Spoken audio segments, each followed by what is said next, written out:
Fala pessoal, tudo bom com vocês? No vídeo de hoje quero trazer um tema aqui de case, né? Então lembrando, para que serve cases? Cases serve para nós, pessoas de produto, treinarmos, exercitarmos, principalmente nosso pensamento 360, nossa visão sistêmica, a nossa capacidade de levantar hipóteses e colocar situações para que a gente ganhe uma carcaça, tá? Bom, então esse vídeo de hoje eu quero trazer aqui um case. Vou ler aqui pra vocês qual é a situação, tá? Vamos lá. Suponha que você entrou agora em um produto, tá? E esse produto, ele tá com uma baixa retenção. E aí a gente precisa saber, né? Então nessa situação você, como gestor de produto, como você identificaria quais são os principais problemas dentro desse produto e qual seria o seu plano, qual o desenvolvimento de plano que você traria para que aumentasse a retenção. Então o seu objetivo é aumentar a retenção. Tá? Então, nessa situação, você entrou num produto onde você tem ali uma baixa retenção dele, você tem que identificar quais são as causas, as hipóteses para que isso esteja acontecendo e trazer um plano de ação com o objetivo de aumentar a retenção. Mas antes de mais nada, quero convidar você para se inscrever no meu canal. Se você ainda não é inscrito, curtir, deixar um comentário, marcar alguém, compartilhar, isso ajuda aqui na retenção e no engajamento também.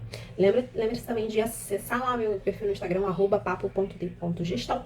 Tem conteúdos diários ali sobre gestão de produto que vai te ajudar e ajudar outra pessoa. Com certeza você deve conhecer alguém que está aí na área de produto e esse conteúdo também pode ajudar. Mas voltando aqui ao nosso desafio do quê? Primeira coisa que a gente tem que fazer, como esse vídeo vai ser estruturado, aqui eu quero ajudar vocês a começarem a ter um pensamento analítico estruturado, uma análise bem estruturada do problema. Então a primeira coisa que a gente tem que pensar aqui é no nosso racional. A gente tem que identificar, levantar hipóteses para por que a gente tem ali uma baixa retenção. Primeira coisa aqui que a gente pode levantar é ter a análise de dados.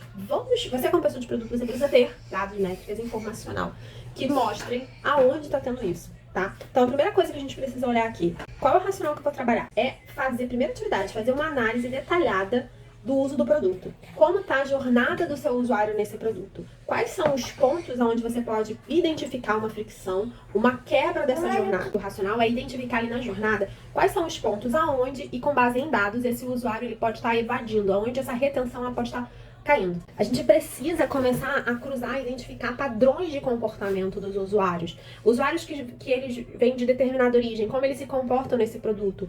Tem alguma hipótese aonde esse usuário ele tá indo embora e ele não tá mais voltando? Alguma hipótese do porquê essa retenção ela tá menor? É importante você, como pessoa de produto, sentando nessa cadeira, levantar esse informacional. Para quê? Para que você possa identificar o que vai ser feito, tá? Então, a primeira coisa ali é a gente entender aonde a gente tá tendo essas perdas, esses atritos, olhar uma visão de jornada, pedir dados de comportamento desse usuário, olhar um analytics, olhar a taxa de churn, etc, tá? Quais são os riscos que a gente tem associados a esse problema que é ali de você identificar uma análise de dados? A gente tem a interpretação disso, tá? A gente pode olhar para um número sem ter ali o entendimento da jornada, de como ele está associado, e ter uma interpretação, uma miopia de dados. Por isso a importância de a gente fazer essa análise cruzada, ter as informações para não ficar míope em relação a esses dados, tá? E que indicadores a gente pode pedir, solicitar e olhar nesse momento? A taxa de retenção. Aí pode ser taxa de retenção diária, mensal, anual, dependendo de como você olha isso. A gente pode olhar a taxa de churn. O churn é aquela quantidade de usuários, aquele indicador que mostra pra gente a quantidade de usuários que estão abandonando o seu produto, estão cancelando o seu produto. A gente pode olhar os funis de conversão e olhar ali a taxa de conversão. Como eu já falei também, em que momento da jornada esse cara evade. A gente pode olhar tempo de uso, se for um aplicativo. Exemplo aqui que a gente pode pegar. Se a gente está falando de um produto, olhar com um time de atendimento, seja com call center, seja com um time de customer experience, e entender quais são os motivos que esse cliente está evadindo. Por que ele não está mais retendo? Porque assim, tem a retenção e tem o churn, tem o momento dele abandonar lá. Eu não tô mais retendo ele numa página. Por quê? Vamos levantar se é usabilidade, com dados, etc. Então a primeira parte que a gente vai fazer, então nesse primeiro aqui, identificação do problema, é entender aonde a gente está tendo essa queda de retenção. Segundo ponto que a gente pode buscar é ouvir o feedback do usuário. E aí a forma racional que a gente vai fazer isso. Qual é o racional disso? É fazer coleta de feedback direto ali com seus usuários. E aí você pode rodar uma pesquisa, você pode falar com o time de call center, do CX, para eles trazerem ali gravações para você ver, ou fazer um cliente oculto, identificar. Então esse é o momento onde você vai ou olhar comentários numa Apple Store, uma Google Play, etc., ou você vai fazer uma pesquisa com os usuários, você vai vai ouvir ligações de call center. Aqui é o momento onde você vai fazer a coleta daqueles usuários que eles já demonstraram algum nível de insatisfação, tá? Para quê? Pra gente pegar percepções qualitativas. tá? Para saber as razões e a gente cruzar com as informações quantitativas que a gente teve ali do primeiro item, que é a parte de análise das métricas. Então, quais são os riscos que a gente tem nessa situação? A gente tem o risco aqui do usuário expressar a sua opinião e você está tomando parte pelo todo, tá? Podem ser opiniões desse usuário e não realmente problemas reais do produto. Mas como a gente isola isso? A gente isola, primeiro, fazendo uma boa segmentação dessa amostra com a qual a gente vai trabalhar. Por isso é importante a gente pegar usuários que eles já apresentaram um comportamento de não engajamento com o produto, ou usuários que foram atendidos por um time de call center, um time de vendas, etc., e também não apresentaram ali o engajamento, a gente conversar com eles. Usuários que já fizeram reclamação, já abriram tickets. Então, entender do grupo, então a gente afunila no grupo que está mais insatisfeito. E aí, em cima desse grupo, a gente tenta minimizar o nosso viés ali, né, pegando parte pelo todo. E, claro, pegar isso e cruzar com, dentro da jornada, quais foram os pontos da jornada onde a gente percebeu essa fricção. Dentro da jornada, que dados daqueles indicadores que a gente mencionou lá em cima, eles estão corroborando com essa informação do usuário, tá? Então, a gente usa o qualitativo junto com o quantitativo para a gente ter uma visão mais fidedigna do que está acontecendo. Que indicadores a gente pode trazer nessa parte de pegar o feedback dos usuários? A gente pode olhar número de respostas numa pesquisa de feedback, olhar o NPS, eu não curto muito NPS não, tá, gente? Mas tudo bem.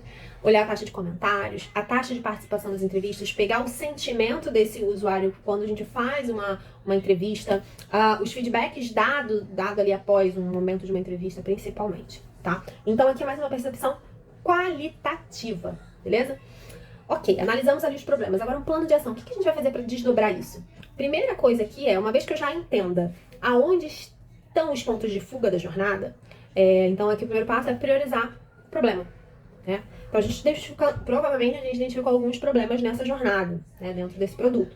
Aqui a gente priorizar esses problemas. Então o nosso racional que a gente precisa fazer nesse momento é, ok, já identifiquei os problemas. Identifiquei ali, eu tenho uma lista dos principais pontos que apontam ter ali o problema. Agora a gente vai precisar priorizar. Com base em quê? Com base na gravidade, com base no impacto potencial que isso tem para o meu produto, principalmente então ali no objetivo de retenção. Então, da lista de itens que você tem, seu objetivo agora é a priorização. Que riscos a gente tem nessa etapa de fazer a priorização? Priorizar erroneamente, isso é fato, né? A gente pode minimizar problemas que são importantíssimos e jogar ele para depois, por simplesmente achar que tem um impacto para o negócio muito maior. Então aqui o problema que pode acontecer, o risco que pode acontecer é a gente fazer uma priorização errada, colocando problemas menos relevantes na frente de outros que são cruciais e alocar o recurso de forma ineficiente, tá? Mas é um papel nosso de pessoas de produto, de gestão de produto, da gente começar a fazer esse balanceamento, de fazer ali uma matriz de impacto, de esforço, etc, para conseguir priorizar da melhor forma assertiva, tá? Não vai existir zero erro, não vai existir 100% de certeza, mas a gente consegue mitigar. Indicadores que a gente pode trabalhar nessa primeira etapa, que é a etapa de levantamento ali, do priorização dos problemas. Quais desses problemas que foram priorizados pra gente fazer, quais dessas hipóteses que a gente vai ter que validar, tem maior impacto na retenção? Então a gente vai olhar lá o impacto na retenção, a gente vai olhar a complexidade na hora da execução disso. Quais são os recursos necessários, sejam recursos de pessoas, sejam recursos financeiros para alocar. Então esses 3 itens aqui, além de justificar o porquê de uma priorização, vão nos ajudar a medir ali como é que tá indo, beleza? Depois que a gente identificou o problema, priorizou os problemas, a gente sabe da lista, o que eu vou fazer primeiro, que é urgente, urgentíssimo, etc. A gente vai agora para o modelo de vamos colocar a mão na massa e fazer aquele teste, itera e vai, né? Implementa, itera, volta, tá? Então aqui é um momento de iterações. Iterações e experimentações. A gente levantou ali os problemas, a gente levantou o que precisa ser priorizado, a gente tem as hipóteses que precisam ser trabalhadas, e aí agora o racional que a gente tem que fazer aqui é, vamos implementar essas mudanças iterativas, nada muito Big Bang, nada muito grande. Vamos fazer experimentações no produto. E aqui a recomendação da gente fazer isso é através de testes AB, ou ABC, ou fazer ali modelos onde a gente consiga testar controle versus as variantes, tá? Por quê? Porque a gente consiga entender o que está mudando. Quais são os riscos que a gente tem toda vez que está associado a um teste AB, teste ABC, multivariável, etc. A gente pode fazer aqui algumas mudanças que vão impactar negativamente a experiência do usuário. Pode. Pode piorar a retenção? Pode. Mas como é um ambiente controlado, é uma amostra, é um teste, você tem um controle ali para saber qual é o número que você tem que ficar atento, você minimiza esse risco, tá? E que indicadores a gente pode olhar nesse processo? A gente tem que montar muito bem um teste card, por isso a importância de ter um teste card e um learning card. O teste card é o momento onde você lista o que você quer validar naquele teste. Você vai dizer qual é a hipótese, você vai dizer qual é a amostra, você vai dizer o que estamos certos ser. Então você detalha isso lá. E o learning test o learning card é o que você traz dos aprendizados que o teste trouxe, tá? Então aqui a gente pode entender qual foi o sucesso desses testes que a gente vai pegando pelas demandas que foram priorizadas.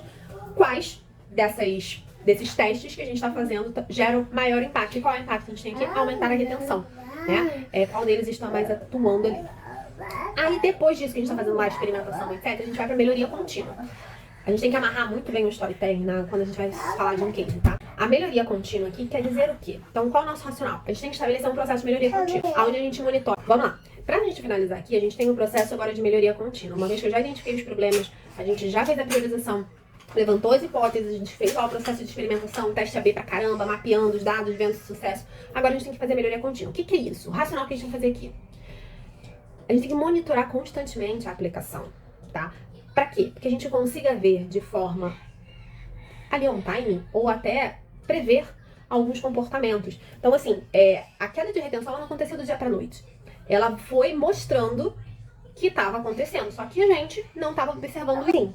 Deixa eu terminar aqui. A gente não estava prevendo isso. Por isso é que a melhoria contínua é a gente ter um auto-monitoramento da aplicação. A gente conseguir colocar dentro do processo um rito onde os nossos times, tanto o time técnico quanto o negócio, ele consiga olhar a jornada como um todo, ter logs, ter business tags onde a gente dispare eventos para dentro de sistemas de monitoria, por exemplo. Dentro da AWS a gente tem CloudWatch. Que a gente comece a pegar ali os sinais que alarmem pra gente. Fala, olha só, essa aplicação aqui tá dando muito erro. Vamos olhar, vamos fazer um plano de ação, porque quando a gente começa a ter a melhoria contínua, esses cenários de não tá mais funcionando, eles tendem a minimizar. Porque a gente tá olhando ali toda semana, todo dia a gente tá olhando os nossos indicadores, tá? Então a melhoria contínua é isso. O risco da gente não fazer melhoria contínua é a gente ter, com a falta de acompanhamento, ter de novo um cenário aonde estagnou, aonde a gente não tá pensando em evoluções, aonde tá tendo aí a retenção prejudicada, tá? E aí a gente traz essa provocação. Quando a gente estrutura aqui uma solução de case, o que o avaliador ele quer saber? Ele quer entender se você tá com essa visão 360 e explicando o que é uma causa, identificando quais são as consequências, identificando quais são os efeitos de correlação existentes e, principalmente, ter um racional, um storytelling muito bem contado. Beleza? Bom, pessoal, espero que vocês tenham gostado. Se vocês tenham gostado, lembre de deixar o joinha nesse vídeo, curtir, compartilhar, comentar. Esse case aqui é para ajudar você, que está aí na área de produto, a aumentar o seu repertório e sua experiência. Valeu, pessoal. Tchau, tchau.